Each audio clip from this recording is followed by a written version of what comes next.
Today, I want to show you some basics about the new Pulsar Dual LFO. Despite its depth and complexity, Pulsar is actually the ideal place for people new to modular synthesis and LFOs to get started. An LFO is one of the fundamental parts in analog synthesizers. It stands for Low Frequency Oscillator, and it's basically an electrical waveform that repeats over and over, and usually pretty slowly. When you listen to music, you'll notice that it isn't very static. Sounds evolve over time, from Leslie speakers on an organ to the vibrato of a guitarist's finger. Musicians employ tricks and tools to spice up sounds that would otherwise get dull fast.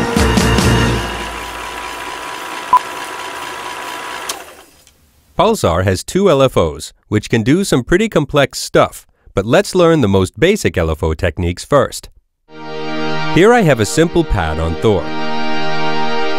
It doesn't do much on its own, so let's create a Pulsar. Pulsar doesn't auto-wire itself to Thor.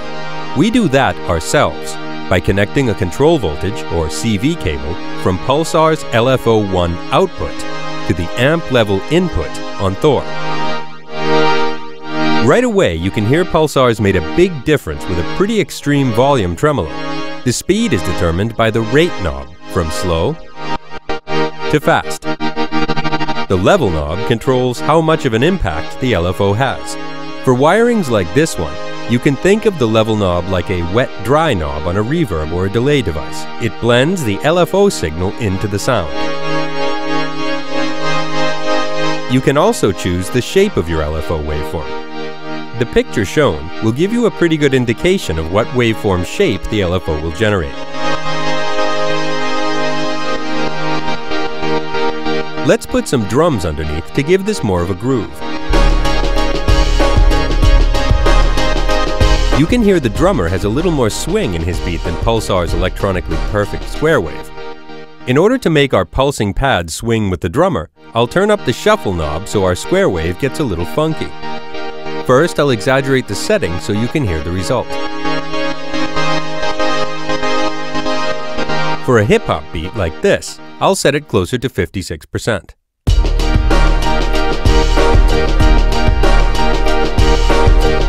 I like this. We've taken our static pad and given it pulsing movement.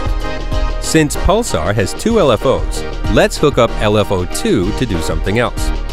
We'll wire LFO2 to control the filter 1 frequency of Thor. This time I'll connect the CV cable using one of Pulsar's inverted CV jacks. This will flip the CV output, so instead of going up and then coming down, our signal goes down and then comes up. I'll also adjust the CV trim knob on the back of Thor so that the CV signal doesn't sweep the full range of Thor's filter knob, but rather a smaller portion of it. Our once static pad now sounds like this.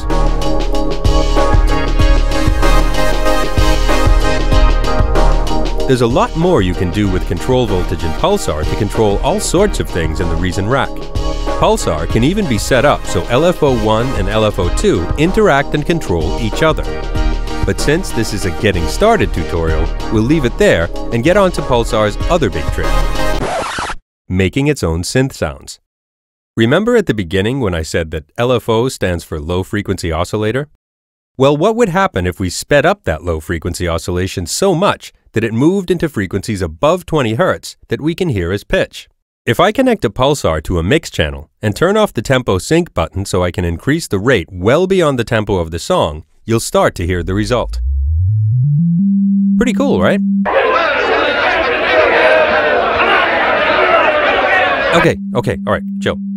It does get cooler. Trust me on this one. First, I'll turn the level all the way down to pacify the angry mob. Stop! Now, let's turn the rate knob all the way up so our synth is in tune with our song. I'll also turn the keyboard follow knob all the way up and turn the level knob on the LFO1 envelope section to about 3 o'clock. I'll right-click and create a track for my Pulsar so I can play it with my MIDI keyboard.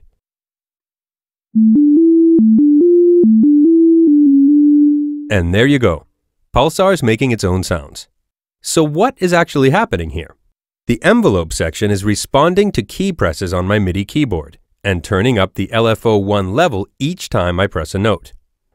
The keyboard follow knob is then changing the speed or rate of the LFO, and since our LFO rate is up into the range of human hearing, Those rate changes become different pitches when you play up and down the keyboard. Now, let's coolify this sound a little more, shall we? I'll turn the envelope's release down all the way so the notes don't ring out, and I'll change the waveform of LFO1 to a square wave. Now we're sounding more like an analog bass. Remember that shuffle knob that gave our pad some groove and swing? On a square wave setting, and with a rate this fast, that same shuffle knob alters the square wave to become what's known as a pulse width modulation waveform. I prefer to think of it as that super cool knob that makes my synth bass sound aggressive, dirtier, and thicker.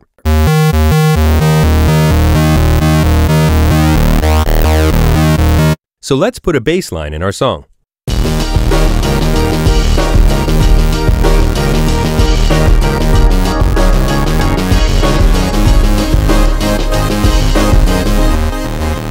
Now let's add a little more analog character to the sound by sending it through the Synapse Audio AF4 analog filter.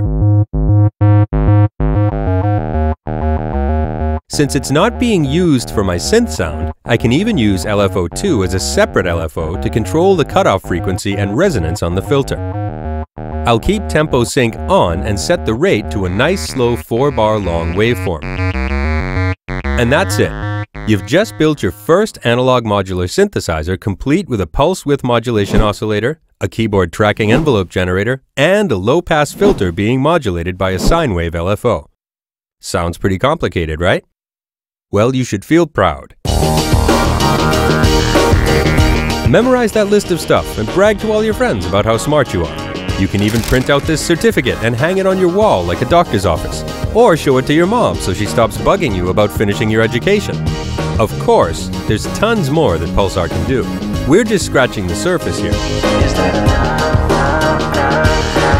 But I definitely think you should check out the many Pulsar patches that are included with it to see more complex and interesting routing techniques.